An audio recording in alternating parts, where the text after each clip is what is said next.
So hi! Welcome and welcome back to my YouTube channel, and for today's tutorial, ituturo ko sa inyo kung paano nga ba mag-download ng WhatsApp application sa ating mobile phone. But first, kindly subscribe to my channel and don't forget to hit the subscribe button and the bell to notify you for my new updates. And if you want to learn more, just keep on watching and let's start!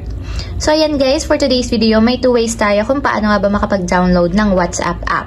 So ang first step natin is para sa mga iOS users, pwede tayong mag-download sa App Stores, and para sa mga Android users naman is pwede naman sa Google Play Store. So open ko lang guys yung aking Google Play Store. And then pagka-open ng ating Google Play Store, mula dito sa pinakang homepage, pumunta lang tayo sa search bar or itap natin yung search. So dito sa search bar naman guys is ang ita-type natin ay yung WhatsApp.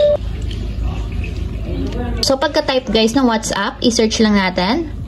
And then ito yung piliin nyo guys, kulay green yung logo ng WhatsApp. So kung makikita nyo naman, meron siyang 4.5 ratings, 49 megabytes yung file size niya, and meron lang naman siyang 5 billion downloads worldwide. So ganun garami yung gumagamit ng WhatsApp messengers since pang international or worldwide ang gumagamit ng WhatsApp.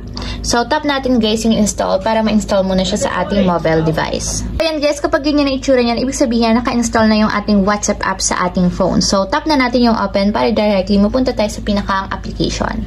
And take note nga pala guys, kung wala pa kayong account sa WhatsApp, meron akong ilalagay na link sa description box and nakalagay doon kung paano nga ba mag-register, mag-sign up, or gumawa ng account sa WhatsApp.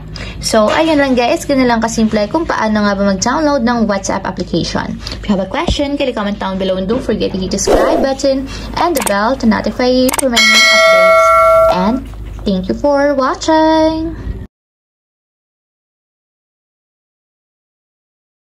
Living life, every day, late at night, not okay.